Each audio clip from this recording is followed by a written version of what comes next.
Godda Lok Sabha seat से सांसद और भाजपा नेता निशिकांत दुबे ने संसद के मानसून सत्र में कांग्रेस पर तीखा हमला बोला। उन्होंने आरोप लगाया कि संथाल परगना में कांग्रेस की नीतियों के कारण न केवल आदिवासी समुदाय धीरे धीरे विलुप्त हो रहा है, बल्कि बांग्लादेशी घुसपैठियों की बढ़ती संख्या से क्षेत्र की जनसांख्यिकी, जल जंगल और जमीन को भी खतरा उत्पन्न हो गया है। देखिए इस वीडियो में उन्होंने क्या कहा। मैं पिछले 10 साल से या उसके ऊपर से लगातार एक बातें कह रहा हूं सर, कि हमारा जो इलाका है संथाल परगना, इस सदन में सभी लोग शेड्यूल कास्ट की बात करते हैं, शेड्यूल ट्राइब की बात करते हैं, ओबीसी की बात करते हैं। आदिवासी की संख्या हमारे संथाल परगना में 45% था 1951 की जनगणना के अनुसार।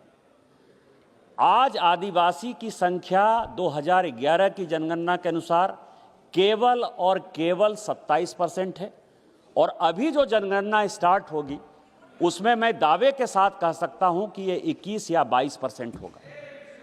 आदिवासी विलुप्त हो रहे हैं, और उस आदिवासी को विलुप्त करने में वहां की जो राज्य सरकार है वो आधार का सहारा ले रही है, जो आधार सिटीजनशिप का मामला नहीं है, आधार रेसिडेंट का प्रूफ देती है।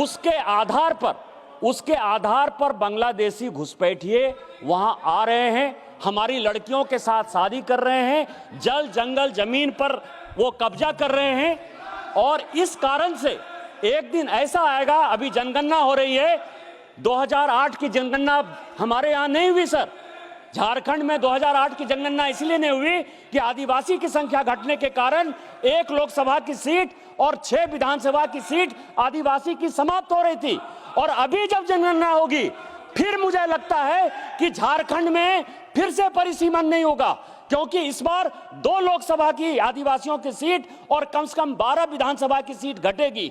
और ये सभी को, पूरे देश के लिए एक समस्या है कि आदिवासियों की संख्या घटकर बांग्लादेशी घुसपैठिए बढ़ रहे हैं, जो हमारे बहू बेटियों का इज्जत लूट रहे हैं। इसीलिए आपके माध्यम से मेरा आग्रह है भारत सरकार से कि वहां एनआरसी लागू करिए, और कोर्ट का जजमेंट यही कहता है, और बांग्लादेशी घुसपैठियों को भगाइए, नेस्तनाबूद करिए, और हमारे झारखंड और संथाल परगना को बचाइए।